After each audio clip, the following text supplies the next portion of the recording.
Oh boy, what a horrific game, bro. That was, I mean, that there was honestly, I think, no point in this game at all where it was just like, yeah, there's at least something decent going on here. This was honestly one of those games where it's just like, I mean, yeah, I want the L. Like, I'm not here to be like, oh, I'm pissed off we lost by so much. Like, no, I'm fine with the L. But man, bro, that was jeez, like that was quite the performance by the Bulls tonight. Good job, guys. God, that was just disgusting. Not really too much to talk about, I feel like, in terms of positives in this one. So we'll keep this, we're gonna keep this stream brief. I'm also exhausted, so I did say this could be a longer stream. We're gonna do that tomorrow because that's the last stream before the All-Star break, and the Bulls get to play the Pistons yet again tomorrow. So I'm gonna assume that it's gonna be better tomorrow, and we'll have more to talk about. But no matter what, I'm gonna give you guys at least an hour, so we'll discuss some things. Probably not a lot about today's game, which I think is fine. But I think there's stuff to always be talking about either way. So not too long of a stream tonight. We'll do that tomorrow. Just because I'm exhausted, and then dear lord, this game was just insane to watch. So yeah, we'll talk about a couple things tonight, and we'll just move on, and just like how the Bulls should just move on to tomorrow's game. And I'm gonna hope to God that it's not as bad as we saw tomorrow. I mean, it better be better tomorrow. I'm hoping that it's just a little bit better. I'm not asking for a win. I'm just making it at least competitive for at least a quarter. Like, God, man, it was basically non-competitive from like the first 4 minutes of this game. So, oh boy, man, that was rough. What's going on, Britt? What was your first message? Buzelis night, 19 minutes. Sorry. Damage Billy's done to start Buzelis' career is horrible. So I can agree with you in the general sense of that statement is correct.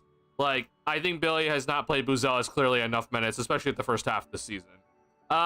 In terms of that, in terms of the minutes tonight, I don't really mind it tonight, and here's why. This game was basically over at like the beginning of the second quarter. So I don't really need Buzelis accidentally getting injured in this one. I know it sounds kind of like, oh, come on, Duncan. Like, let's play him some more minutes. I mean, he got a nice run in the third quarter. He played a lot of minutes in that third quarter. And then he just sat for the rest of the game. So I'm honestly, as much as I criticize the hell out of Billy, and Billy deserves hella criticism tonight for a lot of things. Clearly the team is not ready to play basketball. And I do think that his rotations have been very whack with the new guys tonight. But 19 minutes tonight, I'm not really that upset by it.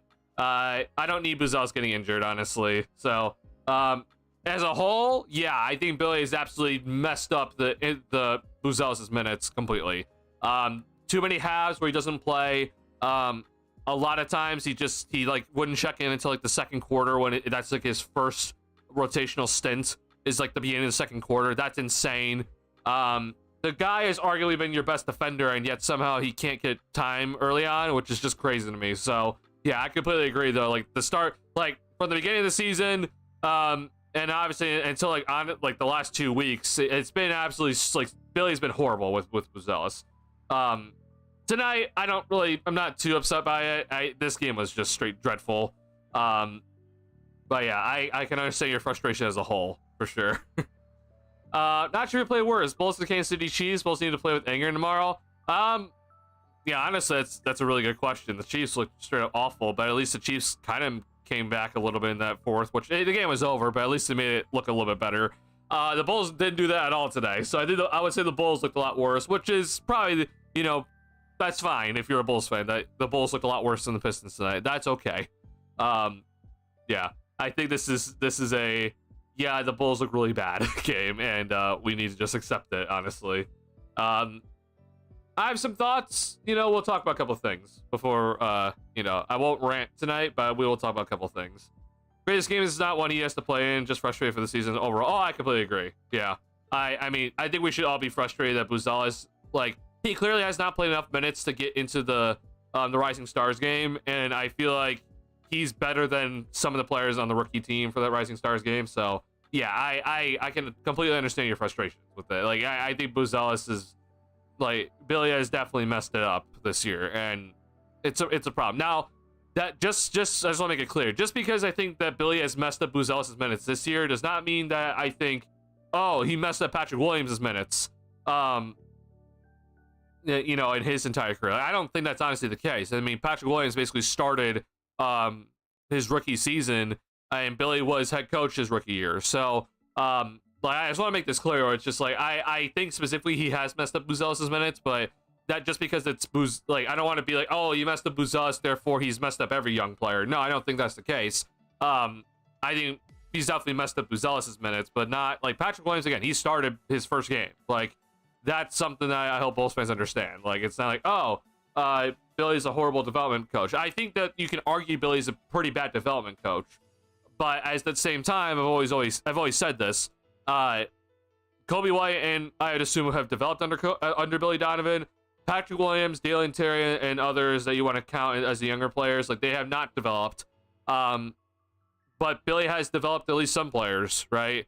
So, yeah, I'm just putting that out there just because it's like, I think Billy deserves a lot of criticism for how he's handled Buzelis this year, but in general as a whole, I think that, you know, I would still look at some of the players and not just be like, oh, their lack of development is just because of Billy Donovan. Like, I think we can all agree that Patrick Williams needs to do just better by himself in terms of his development, right? Like, what I don't want to have happen is that we start shifting the blame away from, like, always the, like, we're just like, oh, he's blame Billy, always blame Billy, but it's like, look, bro, sometimes the players need to be looked at as like, hey, you just got to be better. And I think that like Patrick Williams is one of those examples where, sure, maybe Billy could have handled him a little bit better, but I think that Patrick Williams himself needs to just do better.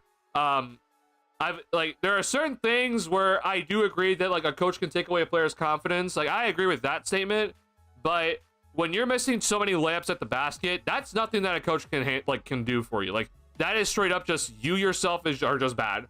So if you're missing, like, most of your shots at the rim, that's your fault. I'm sorry. There's just so much. There's not much I can really defend you with if you're, like, missing most of your layups at the end of the day. So if you're, you know, not making more than half your dunks, I can't defend you. That's just on you. So yeah, I'm not here to defend. I'm not defending Billy. I think he's handled Buzelis poorly this year. But I do think that when it comes to some of the younger players, like, it's on them. And I think Patrick Williams is one of them, where it's just like, this is on you, brother. Like, you've gotten worse at finishing at the basket every single year in your career so far. So this is just straight up been bad by P. Will himself. That does not mean that Billy's been good. I'm just saying that I think P. Will is just bad. So I want to point that out there. I do love how AK just mentioned competing in the last 30 games and this happens. I know, honestly, it's hilarious seeing this, but it's also, I'm actually just really happy this game happened, just because some of the fans that had, like, some of the copium that this Bulls team is gonna, like, actually, like, be like a decent team without Levine, and like, oh, see, our offense is just fine without Zach. I'm like, okay, yeah, like, let's be honest with ourselves, man. Like, this offense is not gonna be okay without Levine. I said it from the start. We had some nice games without him. I'll give you that, but it wasn't gonna be okay for the rest of the year.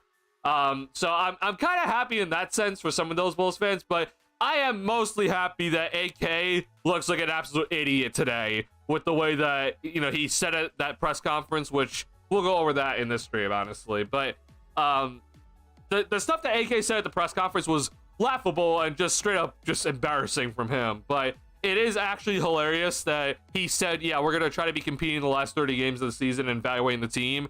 And if he truly wants to evaluate the team, well, it's pretty damn hard when you have 9 guards on the fucking roster to try to deal with. And you got to try to, you know, see what's actually okay, what's bad. But you're playing guys out of position. So I don't know what AK is really looking at. I think if you're bad, like, I don't mind you having 9 guards on the roster if you're bad.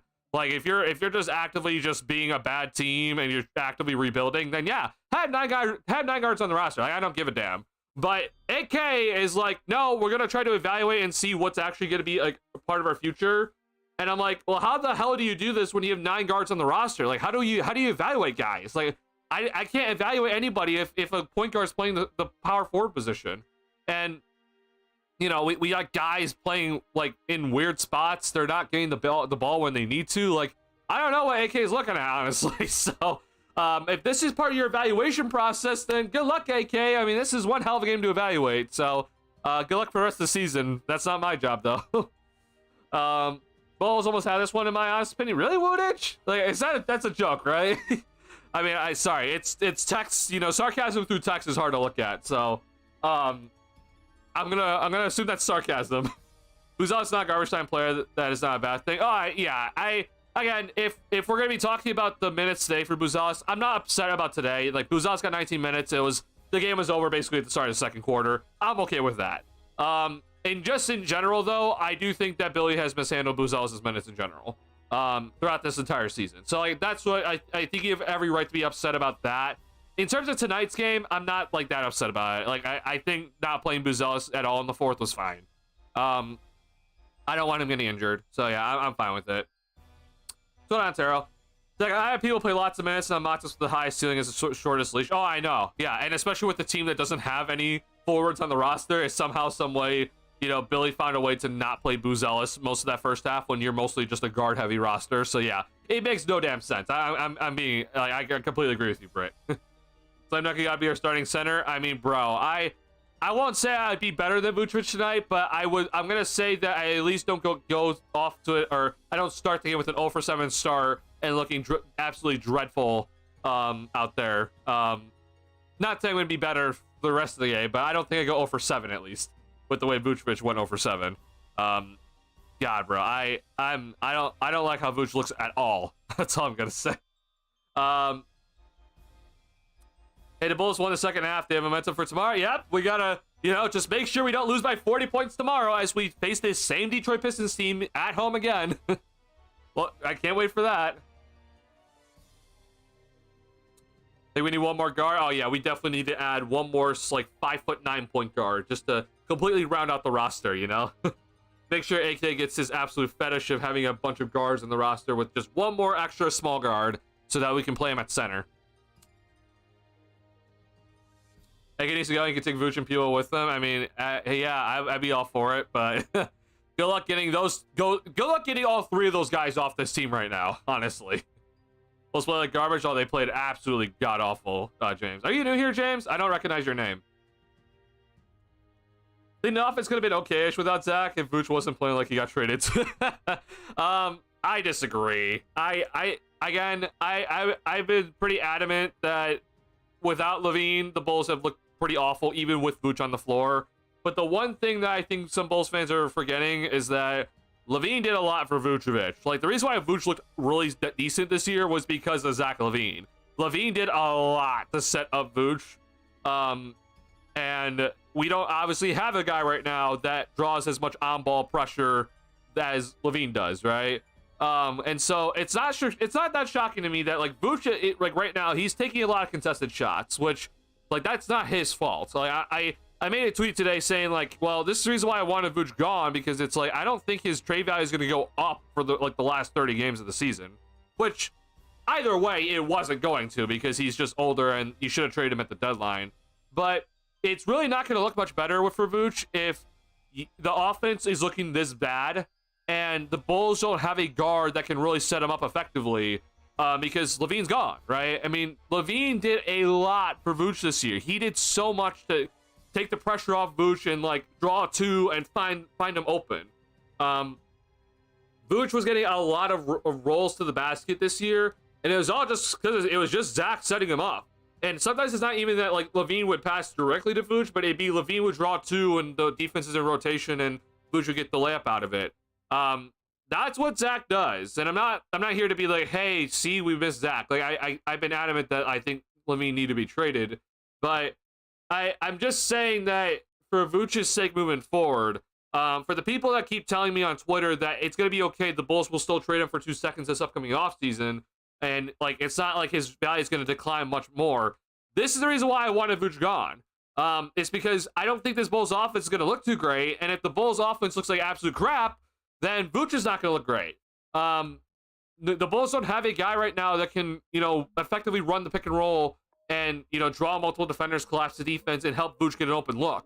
That's the reason why I'm just like, bro, I'm like I'm very annoyed by the people telling me like, hey, this is like Vooch is gonna be okay. Like we'll still trade him for 2 seconds this offseason. I'm like, bro, like Vooch's value is not gonna look any better. Okay, either way, even if he was playing well. But on this specific team without Levine, like you're gonna like Vooch is gonna have to like basically like self-create, and Vucevic has never been a self-creator.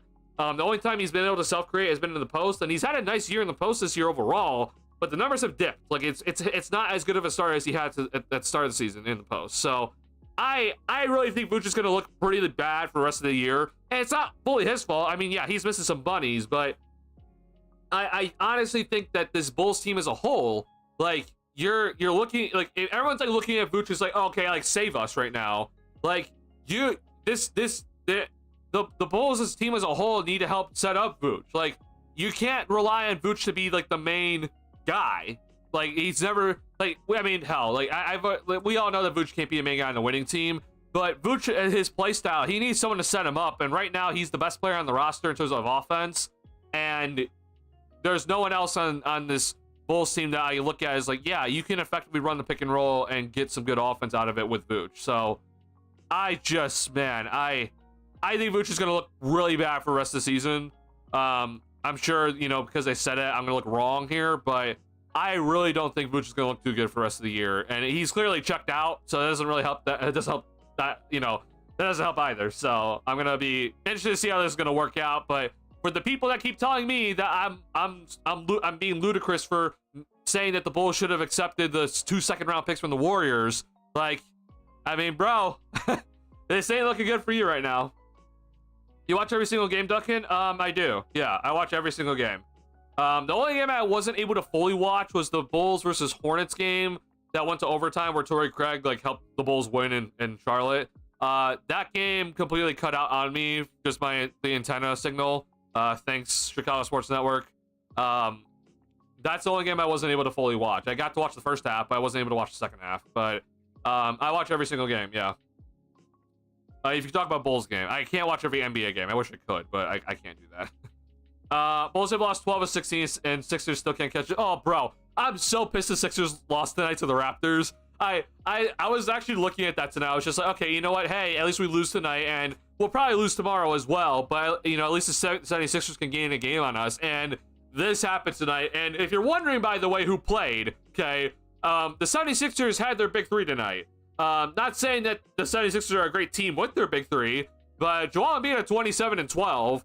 Paul George played, and he still looks like garbage. But the biggest thing tonight was that Tyrese Maxey went 1 for 9 tonight. So out of all nights, the most consistent guy for the 76ers and the most healthy guy for the 76ers decided to put up an absolute stinker tonight. So it doesn't really help the Bulls when the best player for them all season long decides to put up a 1 for 9 performance and only 5 points. And the Raptors, without Brandon Ingram, who just signed that new contract extension, have won the game. So, and no RJ Barrett. So I'm not happy that the Raptors won this game tonight. I'm actually like really pissed that the Raptors won this game. Yeah, some way, somehow, the Bulls are still ahead of the 76ers in the standings after this really like horrible run. The 76ers are just as bad. Here's the issue, though. Here's the problem that I'm a little bit concerned about right now for the Bulls. Because I did think that once Levine was traded, that the 76ers were just going to absolutely just catch up to the Bulls, and we won't have to worry about things moving forward. I don't usually look at Tankathon, but I have looked at Tankathon a little bit more recently here. So here's the Bulls. They're officially, above in the tank standings, above Portland. So that's good, okay? Portland is officially just there. Again, do anything in your willpower to get above stay above Portland. That's great. I thought, though, that Philly would, we would pass Philly in the tank standings. Just because, I've said it, without Levine, the Bulls offense is going to suck, hence tonight. And, maybe the Bulls would find a way to get above Philly. And I just thought Philly would at least look better. Even if Embiid didn't come back 100%, I thought they would at least try. And it looks like they're not really not.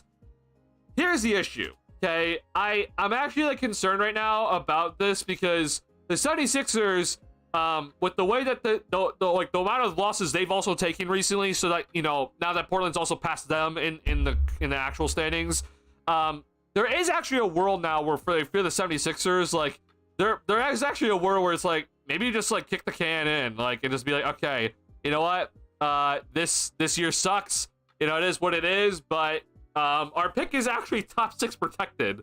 So, like, there is actually a world here where if you're the 76ers, because right now you're 7th, you're the 7th worst team currently, where you're just like, okay, well, we're only like a game behind Brooklyn in the tank standings.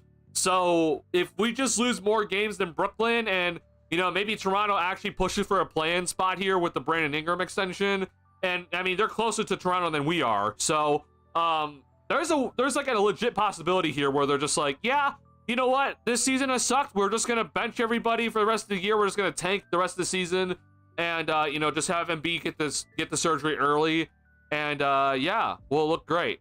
Hopefully we'll get into like top 5 in the tank standings, and we'll pray to God that we keep our pick. Like, there is like a legit possibility that is what's gonna happen here. So yeah, I said that the Bulls were going to be at least, I thought Philly's going to at least pass them, but I also did say at least one of Portland or Philly was going to pass them when Levine was traded, and that has been that's been the case so far, is that Portland did pass them. If you're the Bulls, you just got to stay here at least. Like, don't go above Portland in the actual standings. Make sure you stay worse than Portland for the rest of the season, and try to get worse than Brooklyn, which is going to be pretty hard, but at least try. My hope is that Toronto actually some way, somehow, like with the Brandon Ingram extension, and like he'll come back and be healthy, Toronto like goes on like some sort of like winning streak, because like they were actually on a winning streak before the Bulls played them recently, so that doesn't help them. But yeah, I wouldn't mind it if Toronto went on like some sort of winning streak here, just to like up their overall standings and be like, okay, yeah, we're gonna pass the Bulls, Brooklyn, and Philly. That'd be fine by me. So the Bulls can like slide down to 7 or something in the overall standings. So yeah, I'm a little bit more concerned now with just the way that Philly has looked. They have not looked great. I think honestly they're like actually considering right now with the way things have gone, that they just go ahead and just say, all right, we just don't care about the season, and be like you said, AV Breeze, like just go ahead and just let Embiid get the offseason surgery, or get the surgery early, and let him, have more recovery time in the offseason. And yeah, just go ahead and just keep the pick. Do everything in your willpower just keep it, I guess. Yeah, I mean, oh boy, I know it wouldn't go down good with like Nick Nurse and like especially like Tyrese Maxey, because he's been healthy all season long, but or most of the season, I should say. But it might honestly be the proper decision right now, because they've lost 4 straight. The Bulls, again, Bulls have lost 12 of their last 16, and some of them are still above Philly in the actual standings here. I'm gonna hope that Orlando somehow doesn't fall below us, but Orlando's been on a rough stretch recently, so yeah, not looking amazing here. So I'm gonna hope that the Bulls at least just stay put and don't somehow have another team fall below them in the standings, and then just stay at least 8th or better in the tank standings. Guys, this is actually like a big problem now that maybe Philly doesn't actually pass you, but I'm hoping that Philly does pass you. Hopefully, some way, somehow they'll pass you in like a couple games here. Sixers are cheeks. I mean, bro, I do think the Sixers are actually cheeks right now. Like they look awful. Sixers genuinely look awful. PG looks bad. I am aware that they had no Kyle Lowry in this game. Yeah, no Eric Gordon. So like those are 2 like pieces. Like they're not. I don't know if I call them important, but like they're pieces. But yeah, they really need to. I'm gonna hope they figure the crap out here. Losing this game against the Raptors is just bad. Like it's just straight up awful by Philly. So yeah. All right, back to the Bulls here, just because of this here. I'll just really quickly just go over some stuff in this game, and then we're just gonna move on to a couple things, because I didn't get to talk about the Bulls press conference with AK. after the trade deadline, and then his subsequent interview with Casey Johnson after, which was supposed to be like damage control, and I was just like, holy crap, you're such an idiot. So we'll talk about that really quickly, and then, we'll talk about anything else that we need to talk about. Future of this team, we'll head over to Spot Trek once again and just kind of look at some things. I'll talk about once again, if you've been following my Twitter, I do apologize for the amount of tweets I've been sending recently. I've been replying to a lot of people, and I haven't been that active on Twitter this year compared to previous years, but some of the stuff, bro, that I've been seeing from Bulls Twitter about the trade deadline and, like, not trading Vucevic and they think it's okay, it's making me lose my mind. So I have to reply to some people, and so that's just kind of like gonna be the stream tonight. Again, there's not really much to talk about in this one. Honestly, I'm gonna be dead serious. All right, really quickly, just to go over a couple things. Buzelis, kind of had some nice moments, especially in the fast break. That's good to see. Kobe, I've been adamant about Kobe being like I think we all know he's a very streaky guy, but people really think he's gonna be the starting shooting guard of the future of this team. I just don't. This to me is just yet again another performance where I'm just like, bro, like, Levine's gone. Like, there's no excuse for him anymore where it's like people are like, oh, he doesn't have the ball in his hands anymore. Like, Levine's taking all of his shots, he's out of rhythm. Like, there's just no excuse. Like, Kobe just needs to just be better. He got a lot of wide open looks in this game from 3-point range, and he just didn't hit them. He's too inconsistent. He is not your starting shooting guard of the future. I've officially said it now. So yeah, this is yet again another reason why I don't know why the Bulls didn't trade Kobe. Apparently they had 8 teams interested in Kobe this deadline, and yet somehow we didn't trade him. So don't know the thought process behind that, but AK is just a genuine idiot. But this is the reason why I would have traded him, because I just don't think he's just not a shooting guard of the future. This is just a flat disgusting performance by him. Not saying that like Kobe's the only guy that was bad tonight. I mean, the entire team was bad, but it's like, if people really think that Kobe's like the best player in this roster right now, then this just can't happen. Giddey, I think, was awful as well tonight. I know that everyone's still look at the box score and be like, oh wow, he had the most, one of 2 players in double digits had the most rebounds besides Vooch. Like, Giddey was getting wide open 3-point shots, and the Pistons were just basically just like, yeah, shoot it. He missed a layup on the fast break in this game in the first half that like he didn't really know what to do with the basketball and just like try to like do a floater, and that was an inexcusable miss in my opinion. Just straight up in my opinion, bro, this was just bad by Giddey tonight. I'm not impressed at all. P-Will sucks yet again, so he's better off the bench, doesn't look too great. And then I don't know what it is with Billy and I am aware that Io may not be feeling too great, but I would have personally have played Io a little bit more, or at the bare minimum just gotten more on-ball opportunities. Not saying the Bulls would have won the game or anything like that, but between Kobe getting an Io and with the 3-point shot not going down, I would have personally just given Io more on-ball opportunities. He had 3 steals, he had 8 points going to halftime, he only played like 4 minutes in the second half, and then Billy took him out. So I don't know what the thought process behind that was. But I was your leading scorer heading into halftime. So I personally would have just been like, hey, at least you're putting the ball in the basket. So let's give you some on-ball reps here. Didn't happen though. Don't understand that. So maybe I was gonna feel better tomorrow. I know he was sent home from practice yesterday. So yeah, I don't know. I don't know what the thought process is. So not saying I played great, but I don't think he was as bad as Kobe and Giddey tonight, at least in my opinion. In terms of the new guys, okay, I understand it's only 2 games in, and I know that we're gonna get the 3rd game tomorrow here, but Trey Jones and Kevin Huerter just don't look like anything so far. I am aware that again it's just 2 games here, so I'm not gonna be like, oh my god, like it's the sky is falling for all of them, but Trey Jones has some interesting decisions on offense for sure. I understand it's like, oh, he's like a true point guard, but like he had some bad decisions, but he didn't turn the ball over, which is like his big main thing of like, oh, he's a true point guard, which is like, that's just a dead term. Like that's not a real term in today's game anymore. But like there's nothing, I don't know. Like he's the most intriguing guy out of the trade, but I've also been like he's just small. Like I don't really know what we're gonna see from him, but yeah, I'm not really that impressed with him tonight, but at least he scored. Kevin Huerter, bro, I am very concerned about him. And it's not necessarily about like, oh, he's like, bad defensively or like he's turning the ball over. It's that he's turning down 3-point shots right now. His 3-point shot looks so broken that like he's just not confident in like a wide open 3-point shot. He turned down another one today where it was a driving kick scenario, and he had like a pretty wide open 3-point shot, at least in my opinion, and he turned it down. And he tried to instead post up Patrick Williams, and then that turned it into an air ball from Patrick Williams on the block. So that's just my biggest thing. Like Kevin Huerter's main thing is him shooting the basketball. That's his main thing. Like he can kind of handle it a little bit, but that's like nothing special though. He's not known for his defense.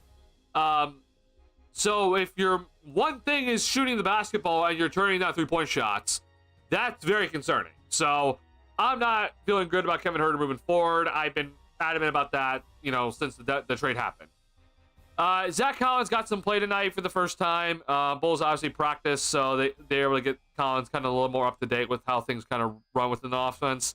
Nothing really to say about him, honestly. Like, nothing like good or nothing like really too terrible though. So I appreciate that at least. Where it's like I'm not like sitting here like, geez, like what was this possession, or like, man, like I don't like what I'm seeing here. Like at least he rebounded a decent amount in his 12 minutes today.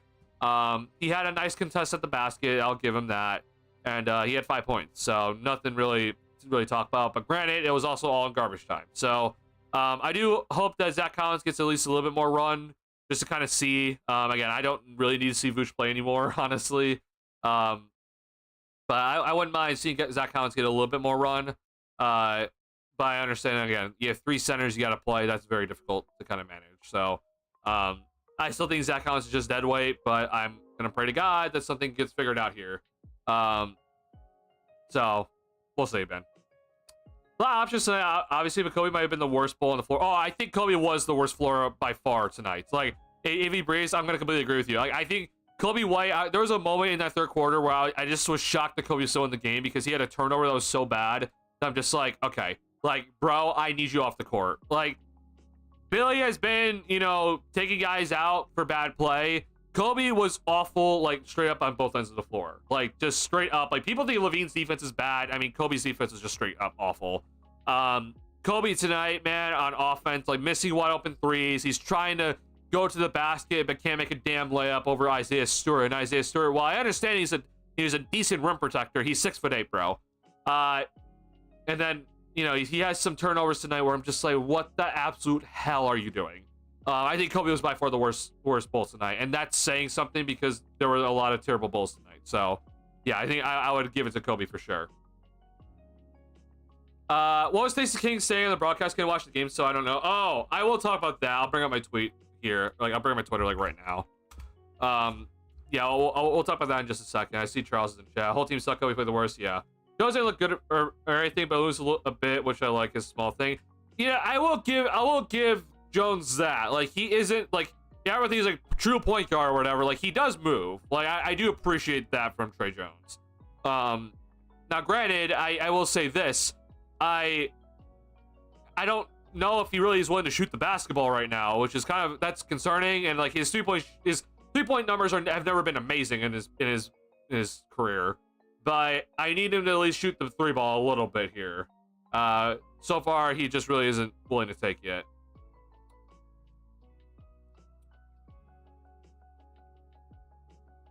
So while Billy has in playmaker as much as did, I don't know. So why Billy has in playmaker as much as did, I don't know. Oh, I don't know. Yeah, we'll see. Again, the whole true point guard BS thing is just, I think it's a dead term in today's league. Like, if we're talking like true point guards, like we're talking like the John Stocktons, Jason Kidds, like the Magic Johnsons, that whole like era of point guards where it's like the guy is a pass first, scores second guy, but he really does everything in his willpower to set up his teammates. Like, that's dead, at least in my opinion. Like, there is some of those players still around the league, like the Rajon Rondos. Like, that's like a perfect example, right? Trey Jones is not that because he isn't a guy that's going to be, really creating shots for others. And he's not a guy that you can like fully rely to like handle the basketball like those other guys, right? The point guard in today's leagues I've always talked about is that you need to be able to score the basketball too. That's your point guard or your main initiator that you run your offense through.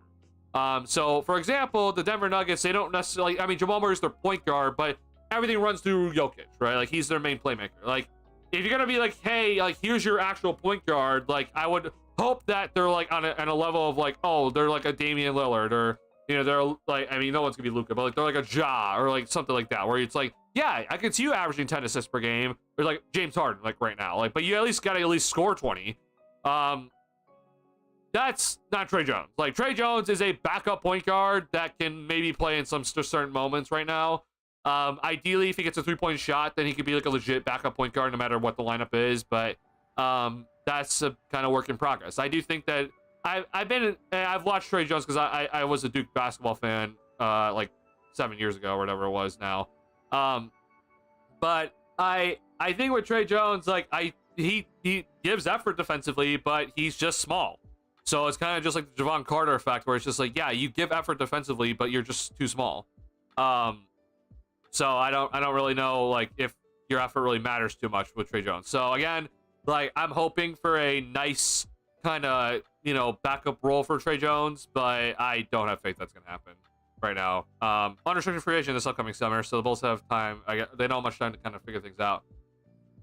I think Hunter was afraid to miss when the crowd was already antsy and he's the new guy. I mean, bro, like, you're down by 40. Like, you gotta, like, you're a shooter. Shoot the ball. I don't care if you miss. Like, my biggest issue, like, I've always said it, if you're a shooter and you turn out a wide open 3-point shot, I'm actually more upset at you than if you just shot it and you airballed it. Like, I'm actually, like, more pissed off if you turned out a wide open 3-point shot, especially if you're a shooter, than if you airballed the 3. That's something that I don't understand why people have, like, again, I would much rather just shoot an open 3-point shot and just miss than you turn down a 3 right now. Especially if you don't get anything out of turning down a 3-point shot. Like, if you turn it down and you get a layup, okay, that's fine. But if you turn down a 3-point shot and you get nothing out of it, like, that's just, to me, is worse. I want to give Jones minutes, to be honest. Well, the Bulls have to, because they have to decide on him this upcoming summer. So, Magic Johnson's the point forward to me, like LeBron. Again, though, different eras. But yeah, I mean, Magic Johnson today would be a center. But yeah, I understand what you're saying. But yeah, Stockton Kidd, Ricky Rubio, Rajon Rondo, like, those, like the true point guards that people want to say. I just call them the pass first point guards. Like, those are the guys that, you know, they average like around 10 points per game, but their job is to try to get as many assists as possible and help run the offense.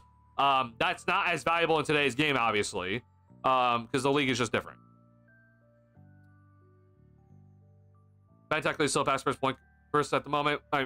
Ben's like playing center though, so I'm not gonna give it to that. Give her people air balls and miss dunks next day by the end of the season. I'm actually hoping someone does make that. I will not go and make that. Unfortunately, the site that has all of his shots, they're like recorded, also got taken down by the NBA, so I can't easily make that. But I hope someone does go and make that. Chris Paul's true point guard still. Okay, Chris Paul, as much as people want to call him like a true point guard, Chris Paul is like, he's more closer to like what is a star, like an actual like superstar point guard in today's world, versus like being like a true point guard, pass first point guard. Is Chris Paul mostly pass first? Yeah, but at the same time, Chris Paul can give you a bucket at any time. Like, he scores more than Jason Kidd. He scores more than John Stockton. Or I guess, Stockton's debatable, I guess. But like, he scores more than the Rajon Rondos and Ricky Rubios. So like, it's, you know, I could just kind of consider him like he's just like a true all-around point guard that you want. He's not necessarily only pass first. Well, I guess you can argue that he's more pass first than score, but he will give you a bucket at any time. He can go and create his own shot at any moment, which is what, you know, Rondos, the Rubios, and others couldn't do that. So sure, if there is like a true point guard still in the league, probably with like how Chris Paul is playing in today's world, and it is probably Chris Paul, that still has the most effect on the game. But I mean, still, just the way that Chris Paul has played, like I've always said, like he like in terms of like true point guard, I feel like he's more of like a all-around point guard. He can score, he can pass it effectively, he can create open shots for others. Like it's kind of like a perfect world, honestly. It's just crazy because he's 6 foot that he's able to do it all. Yeah. I agree, shoot if open boost is so good at that, and that's what gives me hope. And oh yeah, Buzelis took like a contested 3-point shot today, and it was, you know, it went down. Like that's the reason why I love Buzelis, man. It's just like, just shoot. Like the team could be legitimately like 0 for 30 from 3-point range, and if he gets a wide open 3-point shot, he's just gonna take it. Good. continue doing that if you're Buzzos. Just shoot the damn basketball if you're open, bro. People hitting the edge of the backboard from the corner could also be a good compilation too. Oh my god, yeah. That honestly, ugh. I need it. Yeah, I'm with Box though. I need a mixtape of the missed dunks this year, the missed wide open layups. So I don't know how you would classify that, but I mean, I'm actually interested to see if NBA.com can like easily just like pull these up here, but I don't know how easy it is. But yeah, like the easy wide open layups that you missed, sorry,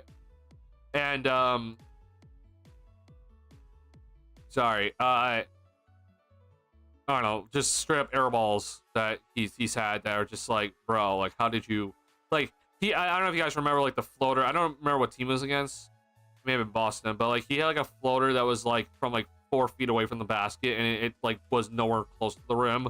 You're just like, how the hell did you miss a shot that badly? And there's like no one on you, and like no one's even near to like come block your shot. You just straight up or like whiffed it. Let's see here. I'm just interested to see if NBA.com can like easily pull this up. I don't know if this is possible, but it might be.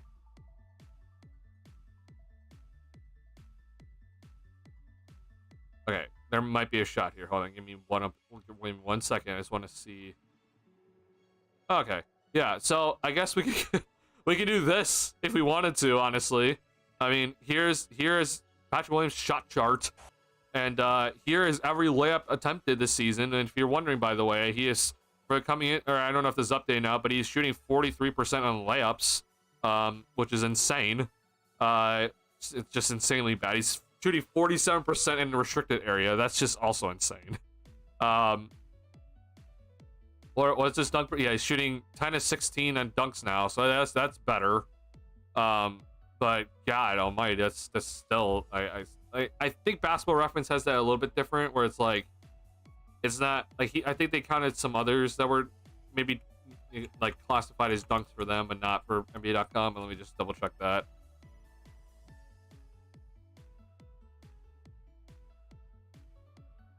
Yeah, or actually, it's a little bit less, but I mean, for Basketball Reference, it's 9 of 14 coming into tonight, so I don't know. We'll see. Yeah, I'm officially on the holy hell, bro. We are not looking too great with Patrick Williams, man. What's his overall percentage? Oh my god, bro. Like, I genuinely do not know how a guy that is 6'7" and weighs at least 220 pounds, maybe weighs more than that. I don't know how you shoot 37% from the field. Like, 37% from 3-point range is a respectable 3-point shot. Pat somehow is shooting 35% from 3-point range, but he's shooting 37% from the field, bro. Like, I don't know how the hell you do that. That's insane to me. That he's shooting 37% from the field, bro. How do you shoot 37% from the field? Yeah, Pat's just been straight up bad. I know you had that little run, bro, but like I'm just at the point where I'm just like, yeah, I don't have faith. So yeah, I guess if you want to go make a compilation, here's your way. You just go to his shooting splits on NBA.com and just go look at like, hey, a layup, okay. Click on this and you get every attempted layup this year. And then I think you can filter it, honestly. No, I don't know how you would do it, honestly, but yeah. Jesus, man, I just want to look at this. Yeah, man. So his hot zones are where he shoots 1 for 1, 1 for 2, and 11 for 21 from the field. He is shooting a red at the rim. He is 55 of 127 overall at the basket, and that is good enough for 43% from the field. The league average is 59%. God, bro, like this is just Jesus, man. I just, God, it's just so bad. Let's see here.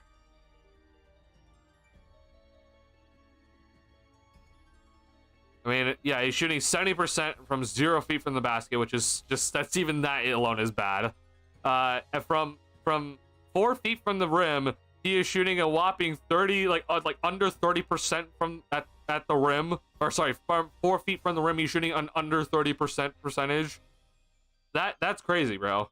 Like, he's actively shooting worse from 4 feet from the basket than he is shooting 26 feet from the basket for like a 3-point shot. Like, that's insane just to look at, bro. that's an insane stat just to look at. Like, it's just crazy to me when I look at this, where I'm like, Patrick Williams has been so bad 4 feet from the basket that he is better shooting the ball from 24 feet from the rim. Like, that's crazy. Like, he has been that bad at the rim this year. Now that both DeMar and Zach are gone, people should be flourishing, right? Are you teenagers think about the sheer amount of will, passion, and talent oozing from P? Absolutely no will. Oh yeah, bro. The people that said that, oh yeah, Pat's just like, don't worry, he has time. He just needed DeMar gone. Now that Levine's gone, he's gonna look great. I mean, I said it, like, Zay Over like told me, bro, like, Zay Over came into this chat, which he's not here in the stream, but I told him, like, okay, if you really believe Patrick Williams is gonna be hitting in the next gear with Zach LaVine gone, then he better be averaging 16 points per game. It's just, God, people still are on the P. Will hype train. I don't even know what to call him, the Patrick Knights, but it's like, I've officially given up hope on him at this point. There's no reason to be looking at this. Like, the guy got paid and he's having the worst career year, honestly, which is saying something. Why the Bulls still made 10 threes and only missed that mark in 1 of 53 games this year? I mean, that is actually kind of crazy. Yeah, the second half, the Bulls outscored the Pistons, I think. So, yeah. Or was that what you... I think you actually said that to me, AB Breeze. Is it we outscored the Pistons in that second half?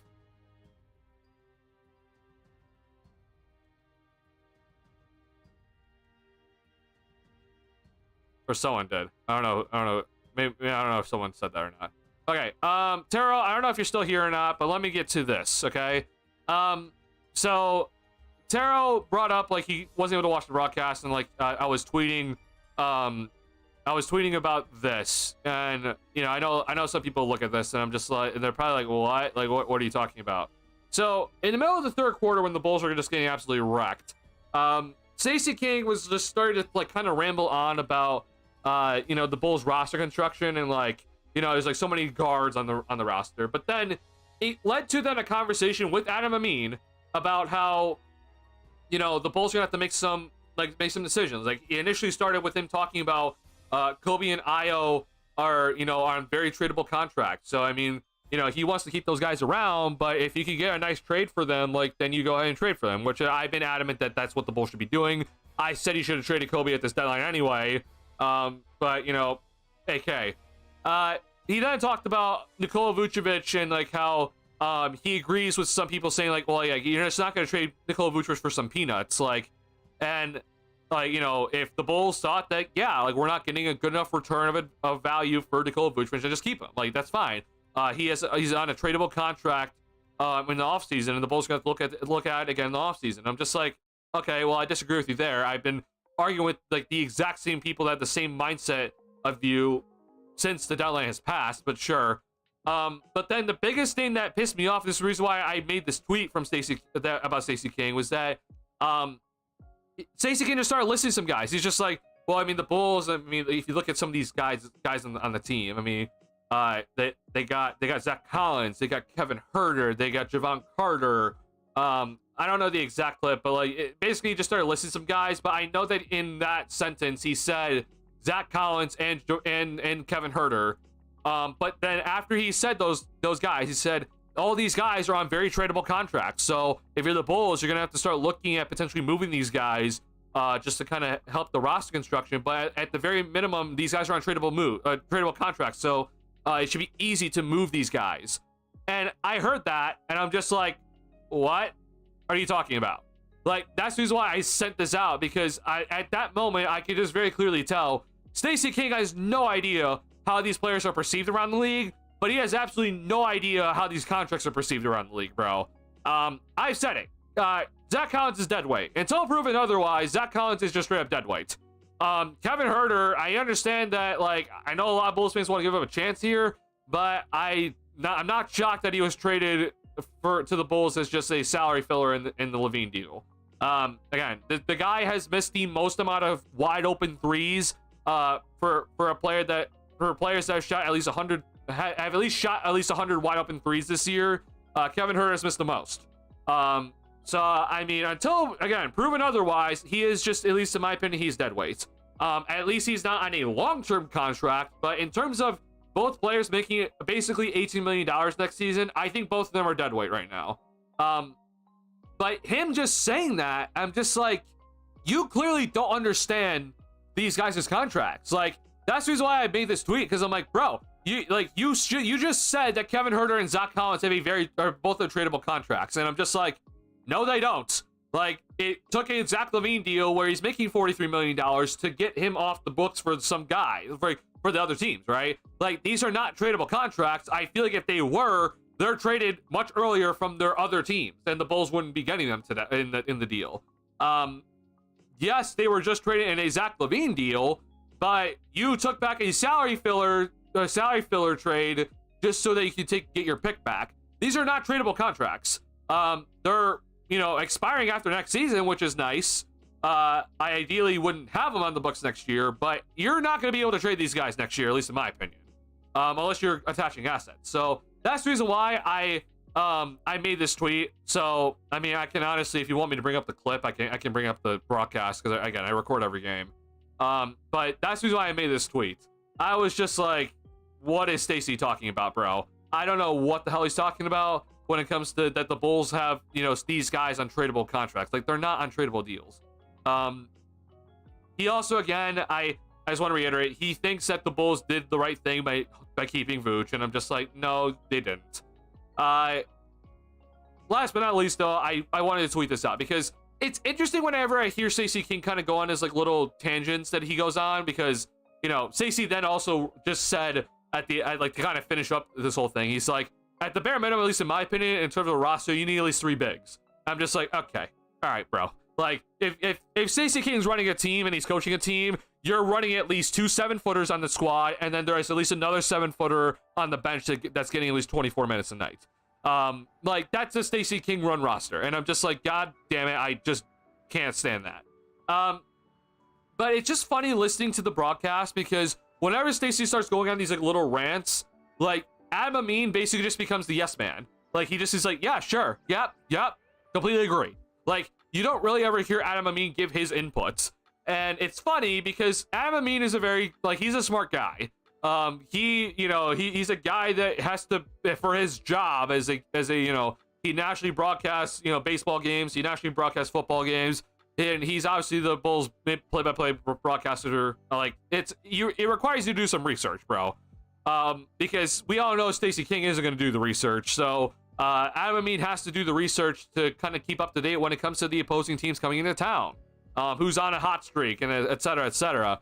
And like, I know Adam Amin's not dumb, okay? Like, it's just funny hearing the conversation, because then Stacey is just like, yeah, like, I'm just gonna say this, and then Adam's just like, yeah, I agree, and like, yeah, you bring up a good point, and like, yeah, for sure, yeah, sure. Like, it's just basically Adam just being his yes man, and I just really wish that, like, after the game, I could just go up to Adam and just be like, so, you guys had on the broadcast this conversation.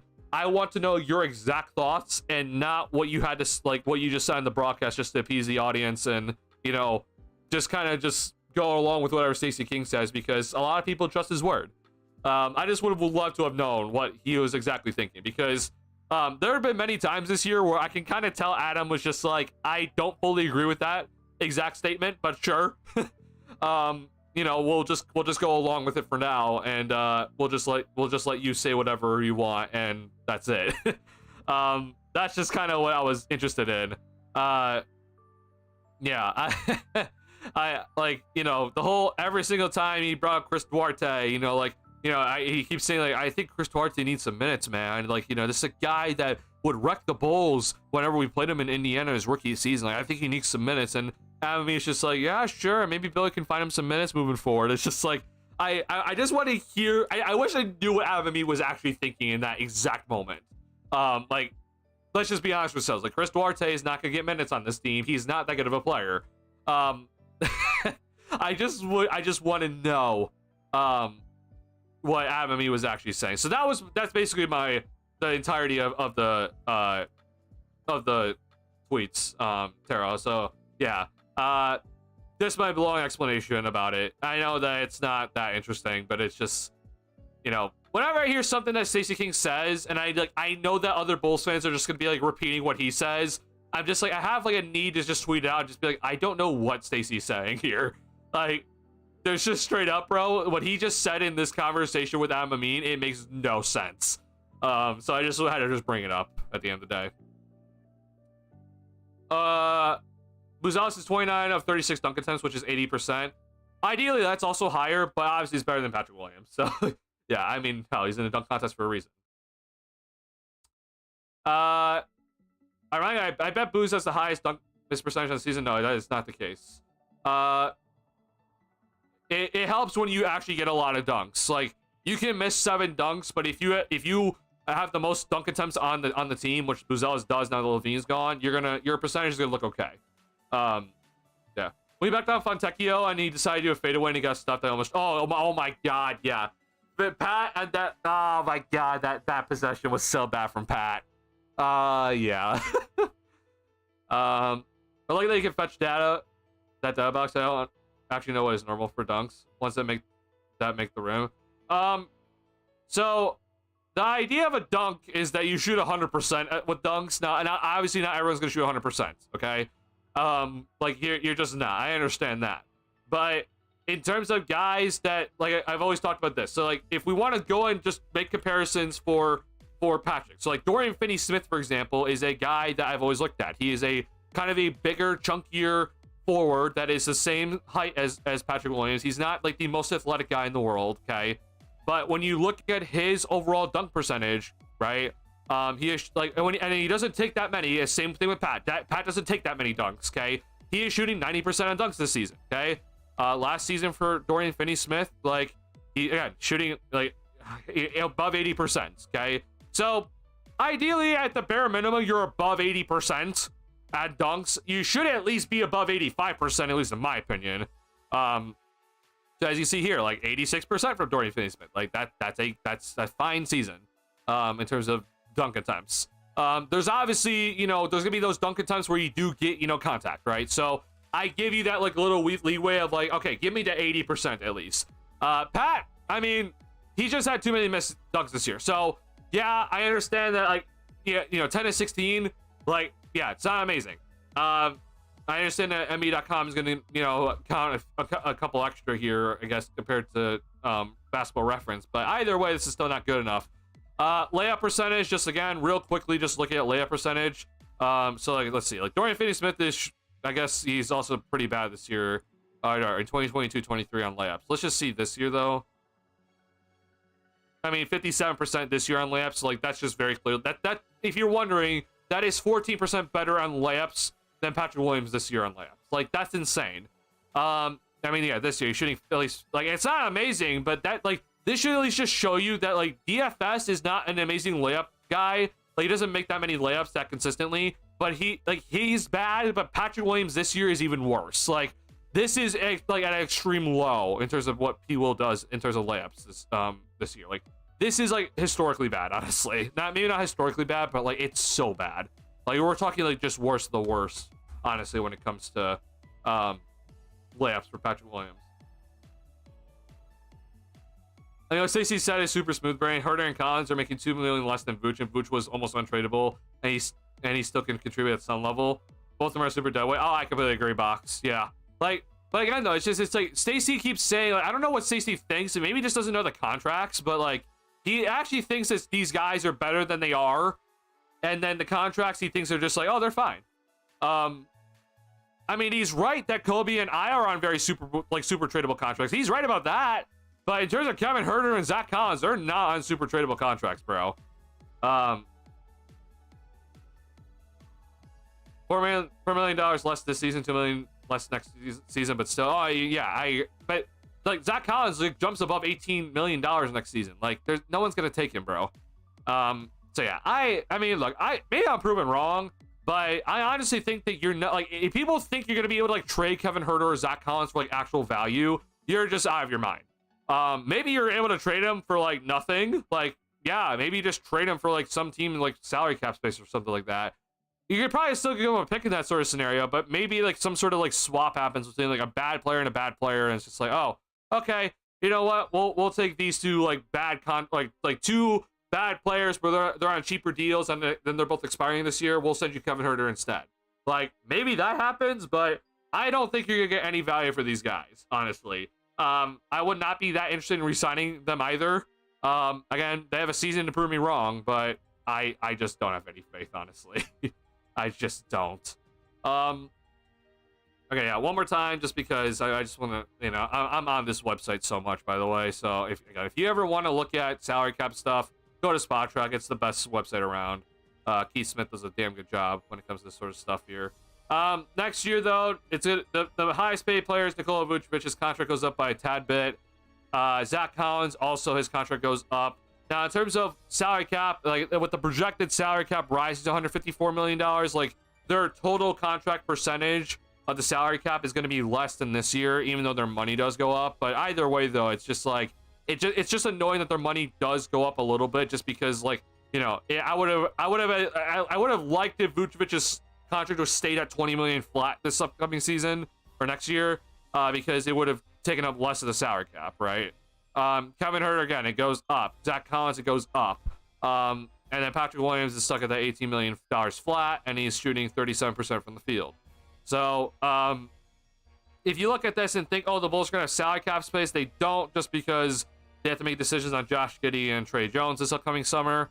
But I mean, again, like I in an ideal world, if you're able to find a way to get out of this Collins contract and Huerter contract, another reason why I wanted to trade Vooch is just to get his money off the damn books. Then you'd have a lot of salary cap space to work with then, and you can also re-sign Giddey and be just fine. But that's obviously not gonna happen. So yeah, problems all around here when it comes to at least the salary cap for next season, just because of the money on the books. Now in 2026 and 27, I mean, the Bulls should have so much salary cap space. Now that Levine's completely gone, and I already said he would decline the player option anyway, but his cap hold's gone at least. I mean, I'm just going to assume that you just completely just decline these cap holds anyway, so you don't have to worry about it. With Kobe White and Ayo Dosunmu's contracts now officially up, their cap holds are, you know, I mean, Kobe's is significant because he's been a starter for most of the time. Ayo's is not that bad at all. Javon's, you'll just get rid of the cap hold completely. But the Bulls should have salary cap space, even if you did re-sign Giddey. They should be fine. They'll have some salary cap space to work with. Again, if you want to use the salary cap space to take on bad contracts for picks, great. If you want to go and sign some guys, you know, take a risk on a restricted free agent, great. I don't care. Just use it effectively. Don't just spend it on some vets, which I think they will do, honestly. For any team with any kind of ambitions moving forward, they're both unplayable. You can't have $16 to $19 million people on your roster that you can't play them. I completely agree. Yeah. Collins has basically been on the bench for most of this year and like not playing that many minutes anyway. And again, Kevin Huerter's main thing is shooting, and yet he can't shoot the damn basketball currently. So why would a team want him, and especially if he's on this contract? Collins gonna be the second highest contract. He ain't gonna average over 10 minutes per game. It's actually wild considering the level of confidence from our front office. Yeah, I mean, bro, I like I said, if you're gonna take on these contracts and you get like a first round pick out of the Levine deal, I'm fine with it. You took on some bad contracts, you got a first round pick out of it. I'm not here complaining. But you decide to take on these bad contracts for a pick that you basically already have secured this year, and you're most likely going to keep for the upcoming seasons. Like, yeah, I'm pissed off at it.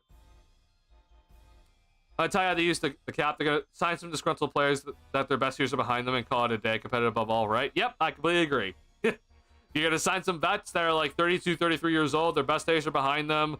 Oh, and also overpay them, by the way. You're gonna overpay them by like $10 million per year, and lock them up for at least 3 years until they're 35, and we're gonna just be competitive enough. Saw someone say Kobe might be on the Tim Anderson career track, and it broke my heart. I don't think he's on the Tim Anderson career track, but I will say I think that his best year might be behind him.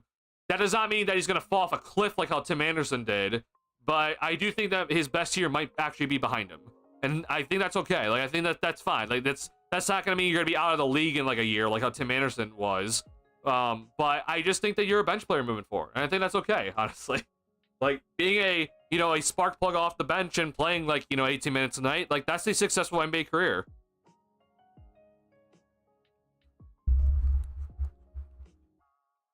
We're gonna be honest about Kobe. Only had one good season thus far. Last season, that's it. He peaked last season. I think the year before that, it wasn't spectacular by the numbers, right?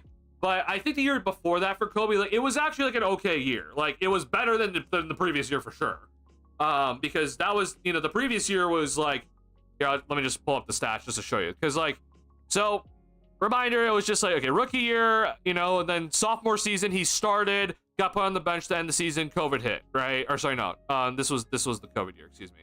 But it was, you know, disappointing with him as a starter, so he got benched at the end of the year. This year, everyone was calling for him to be traded after this year because he was flat out disappointing when he came off the bench. He, you know, was clearly not the starter, et cetera, et cetera. This year though, he was mostly off the bench. He played less minutes because this is the first year, like with, actually no, I forget how this actually worked out. But anyway, like it was like, okay, you know, he was really coming off the bench this year because Io was mostly the starter. But like I actually think this year, like he was like all right. Like this is kind of just what I expect from him moving forward. Honestly, like the numbers don't look amazing, but like he played better this year. You could just tell from the overall efficiency, right? Like shot 44% from the field. That was a career high that year. 37% from three is like, that's not, you know, obviously his career high, but it's better than his first two seasons. Like I actually think like he played all right this year. The numbers won't show it, but like he played all right. Then obviously, you know, Levine went out and he was a starter and like he had an amazing year this year. But then I agree. Like I think this year, I mean, the numbers, you know, in terms of points per game are similar, but in terms of everything else, like efficiency is not amazing. I mean, I guess it's overall like similar efficiency, but it's just like he goes through these like hot and cold streaks, man, where you're just like, I don't know what the hell I'm gonna get every night from you. Turnovers are worse. Defense, I think, is worse, but that's, I mean, the defense was already bad. I mean, some way, somehow, he's shooting better from 3-point range, which is just crazy to me. But if you're actually like a rebuilding team, like let's just be honest with ourselves here. If you're a rebuilding team, is Kobe White your starting shooting guard of the future?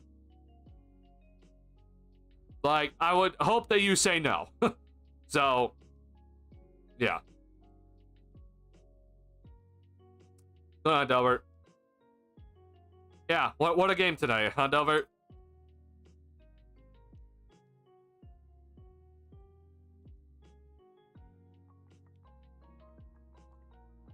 Yeah, so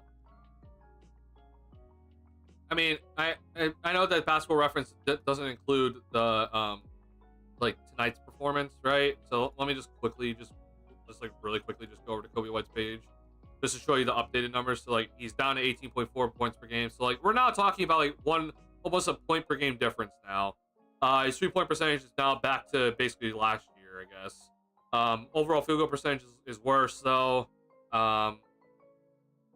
Yeah, I like it does, like I don't necessarily think Kobe's had like an awful season. I just think he has been worse.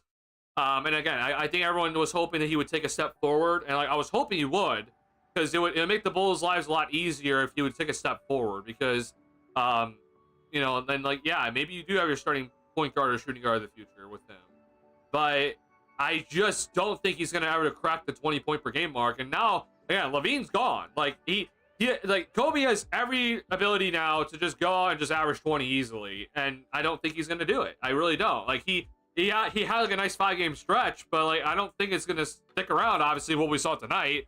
So yeah, I really don't have faith that Kobe's gonna suddenly like he's gonna increase his scoring, like his points per game average for the season up to 20, and I don't think he's gonna have that great of a year at the end of the season either. So yeah, I think it's time.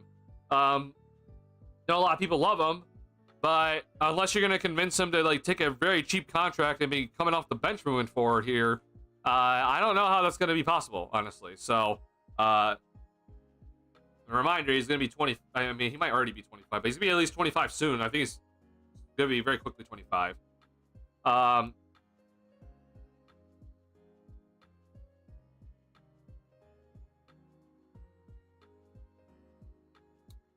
I think Kobe might have been approaching a career-long streak of games with at least one 3-point 3-pointer made. Rough way to lose it. Yeah, really rough way to lose it, honestly.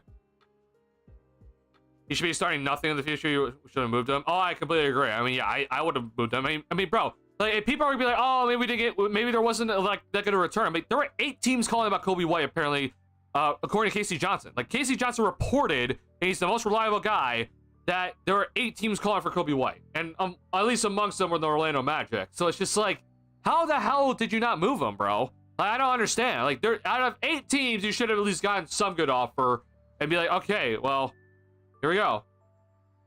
That was horrific game, yeah. Why do you think Moses got so little minutes? I don't know how to say. Is it Juxton? Or maybe it's just Justin, but I'll say Juxton for now. I'm not that upset about the lack of minutes tonight. This game was over basically in the second quarter. So, Buzelis got a nice run in the third. I'm not upset that he didn't play in the fourth, honestly. I'm fine with him only getting 19 minutes tonight. I don't need him to get injured, especially with the back-to-back tomorrow, and he's gonna head to All-Star break, so I don't need him getting injured. Now, in terms of being upset about the lack of minutes for the entire season, I think Billy's done a poor job of that. I think Billy has absolutely mismanaged his minutes for the entire season. He should have been, you know, at least playing 20 minutes tonight from the get-go, but he wasn't. So, tonight, I'm not that pissed off about it, because, I mean, you were down by 40 in the second quarter. Like, I'm not that upset by it. But if Buzelis only gets 19 minutes tomorrow, and it's like actually like a close game, then I'll be absolutely pissed. I don't think Lonzo's gonna be back though, so you should at least get like the 25 minutes that we should be expecting. Like I said, the Kevin Huerter era, ladies. Yeah, I'm not that happy with Kevin Huerter. Because that's why Wolverine touching a pitcher reminiscing Tibbs moment. Yeah. Carl was angry tonight. Lots of booing. I mean, yeah, bro. If you're pissed off, then why are you going to the games, man? Again, I won't ever be a person to say like you should stop going to games. Like if you're gonna go to games, go to games. Like, sure. But I will tell you though to your face that if you do go to games, then you should not expect the product to get any better anytime soon. I will tell you that. If you continue to go to games, okay, then you should not expect the product to be any better anytime soon when it comes to this Bulls team. Okay? You should expect poor basketball for the next decade or whatever, however long Jerry Reinsdorf is around. And you know, we all know Michael's just going to take over anyway. So it's going to be probably bad for the next half century. So that's all I will say that to people. Like, look, life is too short to not go to basketball games, sure. But if you do go to games, then expect this Bulls team to be absolute dog shit for the next at least 20 years. So, that's all I'm just going to say to those people. Not going to stop you. I'm just going to tell you that. So, good luck.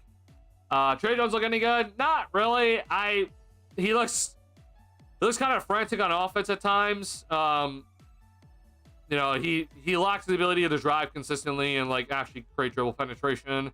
Again, he does like, Charles brought up a decent point. Like, he does move well. Like, he moves within the offense all right.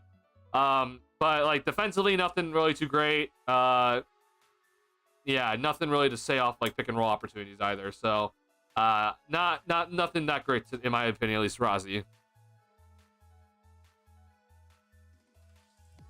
I'm so pissed off, so I'm gonna give my hard-earned money in order to protest my anger. Now that'll teach the Reinsdorf. Yeah, that the people that think that them going to the games and be like voicing their displeasure is gonna fix anything is just, I'm just telling you right now, if you're spending money to go to the games to voice your displeasure, you're not helping. Like, if anything, you're making things worse. We're gonna be worse for a little before we become better. Don't worry, it's a process. See red. I mean, Delbert, I hope that we get worse before we become better. But here's the thing, Delbert. I don't think this Bulls front office wants to become worse before they get better. I think that they're going to try to make the play-in this year still. And they're going to next year try to make the play-in. And then the following year, they're going to try to make the play-in. They're not going to tank. Or at least in my opinion, they're not actually going to rebuild. Okay? They're going to try to still be relevant. So they're not going to become worse. They're just going to be they're just still going to be a middling team. And still trying to make the play-in every single season. That's my fear.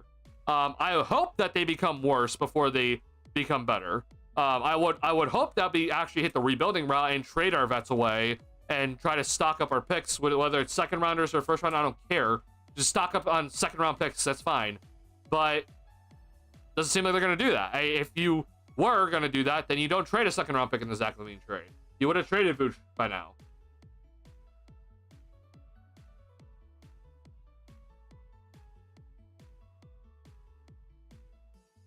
Here in the since 2016, we are here now. Almost rebuilding, almost a playoff team, almost something, but mostly nothing. Purgatory. Yep. Welcome to hell, everybody. We think we all want to say hell is hell. No, purgatory is hell.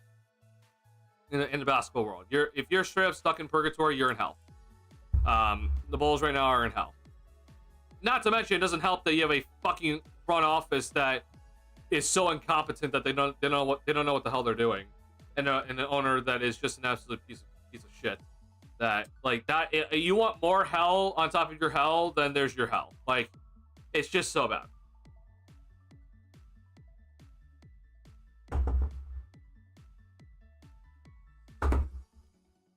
Yeah, don't worry, y'all. I'm just as upset as everybody, but this game tonight, man, like it showed you, like, this should show you why I wanted Vooch traded, but this should also show you why I've called for a rebuild. The people that keep saying that, like, no, don't worry, we'll be fine. We'll stick around when we're gonna go and make some big moves in the offseason. We're gonna be a better team next year. I'm like, holy hell, bro. You guys are so insane that you drink the Kool-Aid that Reinsdorf keeps feeding you every single day. Like, it genuinely bothers the crap out of me that there's people still drinking the Kool-Aid from Reinsdorf, all right, and from AK. Like, there's a reason why I wanted Vooch traded. There's a reason why I want the rebuild. It's because this team lacks talent, and you're not going to get more talent because you're not a free agent destination. So you need to go and do the proper thing and build through the draft, and we're still just sticking around and trying to be a playing team.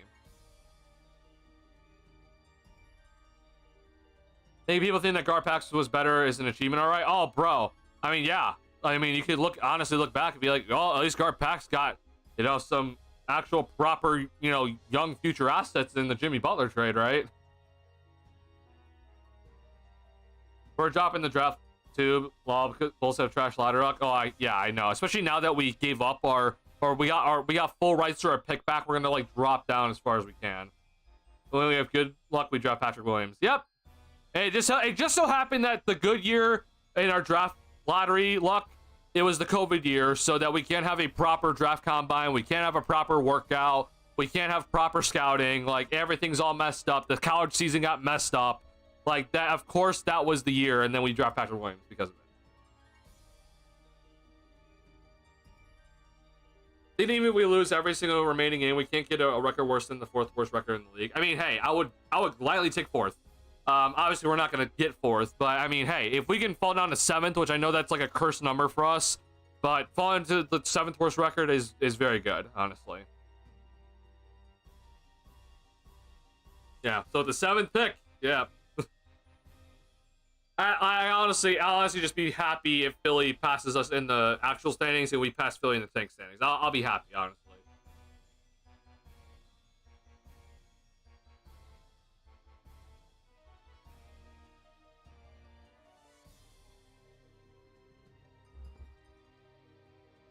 All right.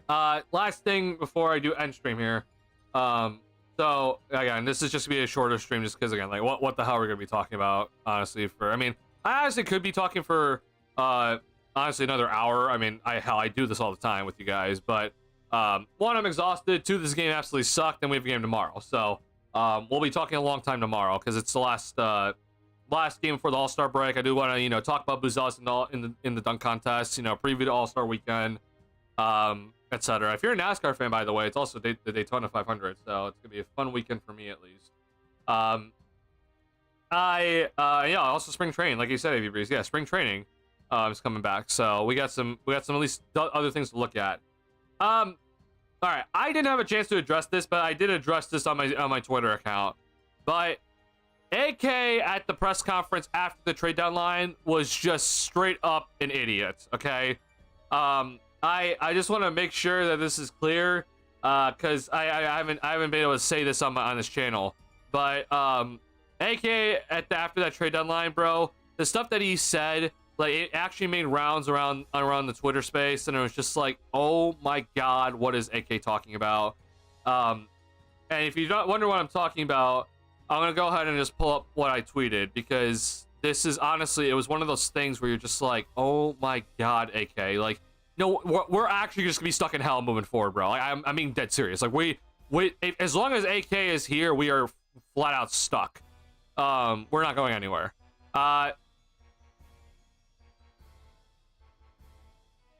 Where's my tweet? Where's my tweet? Where's my tweet?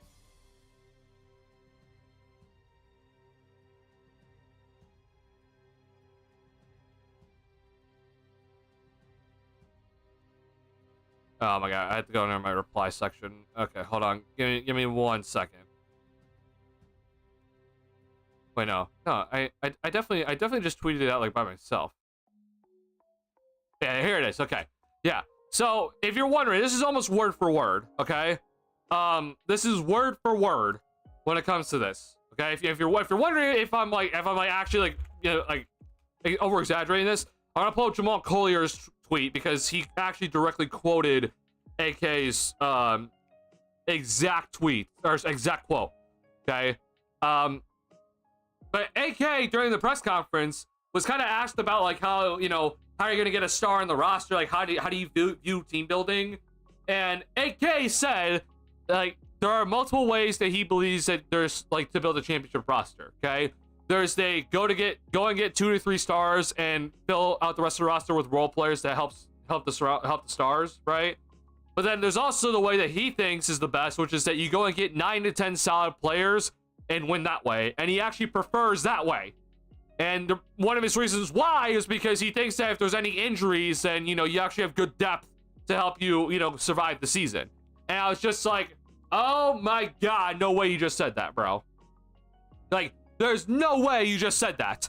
And, like, people were starting to, like, bring up, like, okay, like, when was the last time that a team full of just 9 to 10 solid players, no stars, okay? We're just talking about, like, 9 to 10 solid players. Like, let's say, like, an all-star was on the team, okay? But, like, not like a superstar. So, like, if you're wondering about the 2011 Dallas Mavericks, Dirk Nowitzki is a superstar. He's an MVP candidate. That is not just like, oh, you just have an all-star in your team. Like, an all-star. Like, we're talking about, like, okay, when's the last time you just had, like, an all-star, like, just kind of leading the team? He had 9 to 10 solid players to go and win a championship. And, like, I mean, hell, like, go through this decade, you're not gonna find one, okay? Go through the 10s decade, and obviously, again, we're starting with, you know, the Dirk-led Mavs, and it's just like, okay, well, that's not it. LeBron, right? And then the Spurs won it, which I guess if you want to argue the Spurs, but I mean, Tim Duncan, Tony Parker, Manu Ginobili, they're all Hall of Famers, and Tim Duncan still in 2014 was still a damn good player. Still an all-star. I would argue still a superstar, honestly, with just how good he was. 2015 is the Steph, 2016 LeBron, 2017, 2018 KD and Steph, right? 2019 was Kawhi. Like, it just, yeah, there's nothing you can tell me that's just like, oh yeah, any of these players were like 9 to 10 solid good players that won the championship. Go back even further, right? We can go back to like we just keep going back. It's just you just keep looking. You're like, well, where's the roster that's like, yeah, 9 to 10 solid players won a championship again? Like 2002 is the Kobe Shaq Lakers. You have 03 again is the Spurs, Tim Duncan. 04 is the Detroit Pistons, and that's the one team that people brought up, which you saw, you know, Box just brought up here. But even the 04 Pistons had 2 Hall of Famers on the roster, and yeah, they had 4 All-Stars. Like, it's not even a good argument if you want to tell me that. Let's see, 05 Spurs again, 06 D-Wade with the Heat, right? 07 is the Spurs again, 08 is the Boston Celtics with Pierce, Garnett, Rondo, Allen. 09 and 10 is Kobe. Like, it's just not possible. And then, hell, we know who dominated the 90s is the best player of all time. Like, you just can't go back at any time that you're like, oh yeah, like a team that was just 9 to 10 solid players actually won the championship and no superstar is on the team. You're just like, what the hell are you talking about, bro?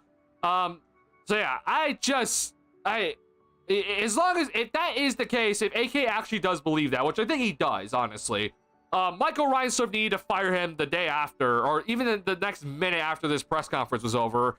And as you can see, Michael Reinsdorf has not done that because Michael Reinsdorf is just as much of an idiot as AK.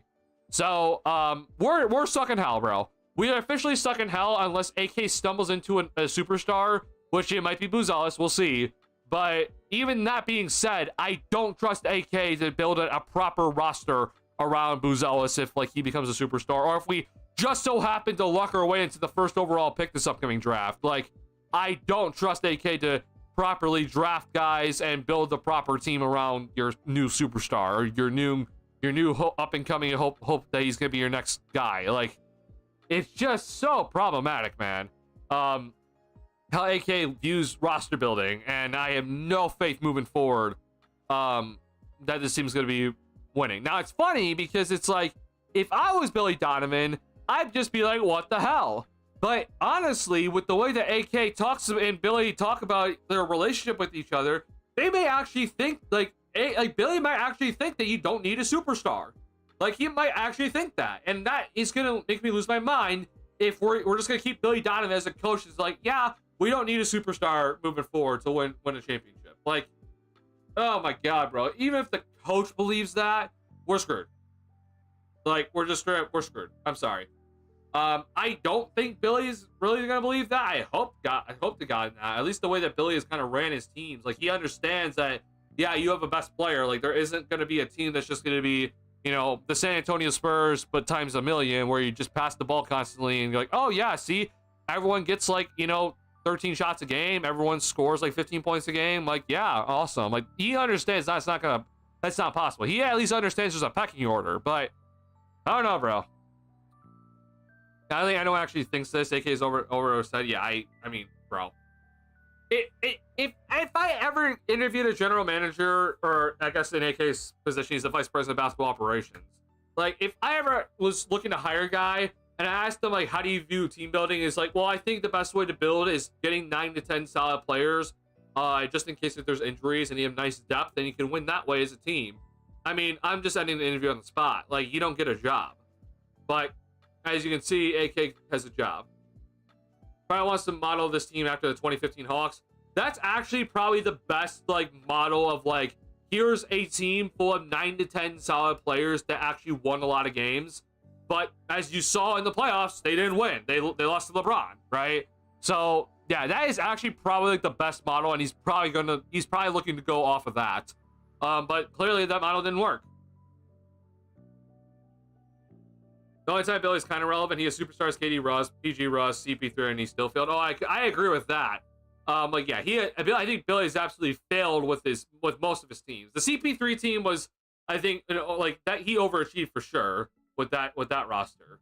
But I mean, yeah, he failed with KD Russ, he failed with PG Russ and Melo.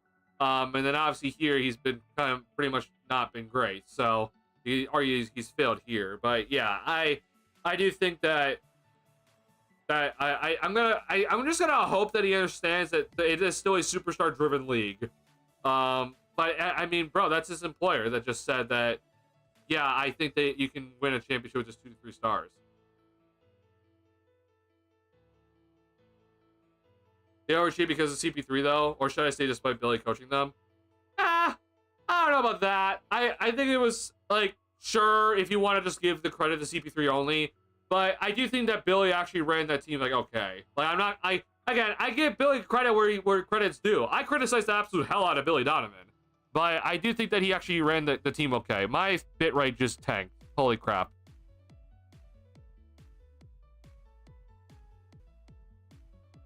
Uh-oh.